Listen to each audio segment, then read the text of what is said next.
Hi అండి, welcome back to Ramya Praveen. ఇవాళ నేను ఈవినింగ్ స్నాక్స్ టైంలో తీసుకునే బ్రెడ్ పకోడా ఎలా చేయాలో చూపించబోతున్నాను. అందుకోసం ముందుగా ఒక బౌల్ తీసుకొని 1 కప్పు శనగపిండి వేసుకొని జల్లించుకోవాలి.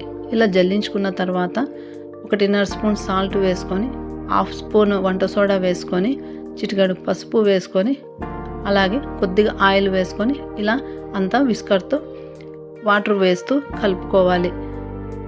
ఒకేసారి వాటర్ వేయకుండా ఇలా మధ్య మధ్యలో బ్యాటర్ని ప్రిపేర్ చేసుకోవాలి.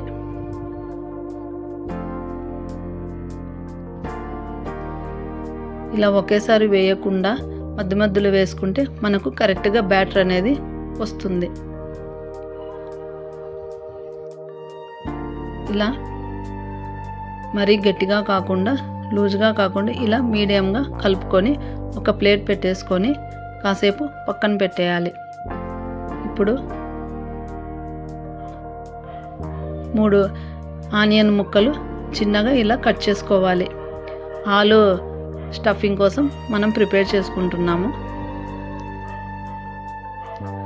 ఇలా చిన్నగా ముక్కలన్నీ ఇలా చేసుకొని పక్కన పెట్టేసి ఇప్పుడు ఒక కుక్కర్ తీసుకొని 4 ఆలు వేసుకొని ఇలా తగినంత వాటర్ వేసుకొని 3 విజిల్లు పెట్టేసేయాలి. ఇలా 3 విజిల్లు వచ్చాక తర్వాత ఇలా ఆఫ్ చేసుకొని పైన పొట్టు తీసేయాలి.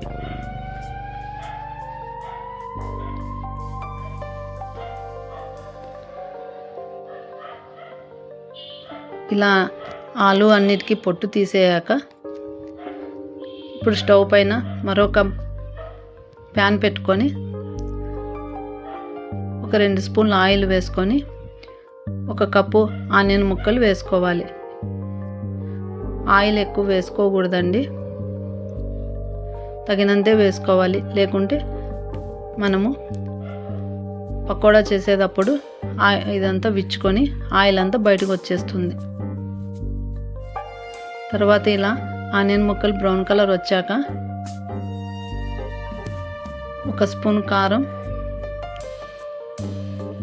రుచికి తగినంత ఉప్పు వేసుకొని ఇలా ఆలుని స్మాష్ చేసుకొని ఇందులోకి వేసి అంతా కలుపుకోవాలి.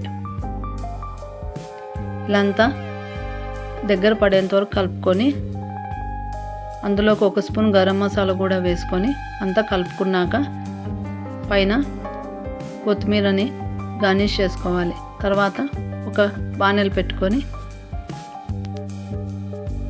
మనం బ్రెడ్ పకోడా చేసుకోవడానికి ఆయిల్ వేసుకుంటున్నామండి.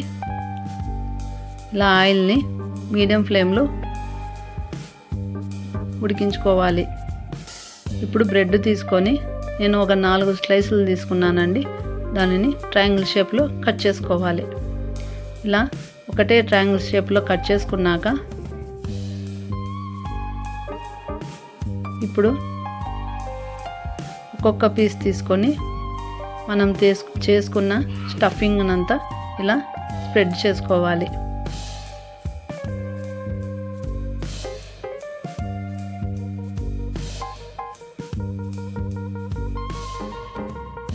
ఇలా అంతా స్ప్రెడ్ చేసుకున్నాక ఇంకో బ్రెడ్ స్లైస్ తీసుకొని దానిపైన ఒకటే సమానంగా వచ్చేలా పెట్టుకోవాలి.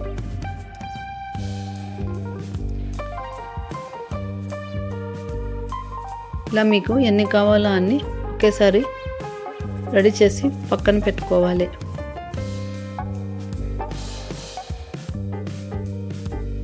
ఇప్పుడు శనగపిండి బ్యాటర్లోకి పెట్టి 4 పక్కల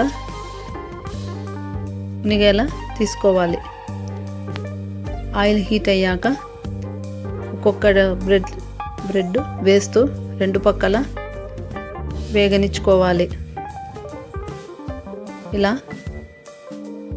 తక్కువ సిమ్లోనే పెట్టుకొని లోపల వరకు ఉడికించుకోవాలి. ఇలా 1 బై 1 వేస్తూ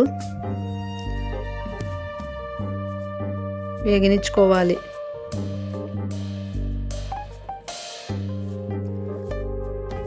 ఇలానే అన్నీ మీకు ఎన్ని కావాలో అన్నీ చేసుకోవాలి.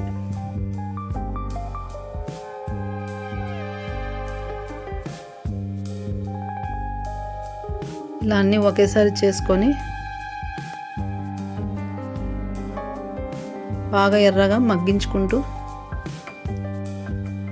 తక్కువ సిమ్లోనే చేసుకుంటే లోపల స్టఫింగ్ వరకు అంతా వేగుతుంది. ఇలా అన్నీ రెడీ అయ్యాక ఇప్పుడు ఒక ప్లేట్లోకి సర్వ్ చేసుకొని పచ్చిమిరపకాయ కూడా మీరు కాల్చుకోవాలి. అందులోకి టమాటా సాస్ వేసుకొని తింటే చాలా బాగుంటాయి. మీరు కూడా ఒకసారి ఇలా ట్రై చేసి ఎలా వచ్చిందో నాకు కామెంట్ సెక్షన్లో కామెంట్ చేయండి. ఓకే.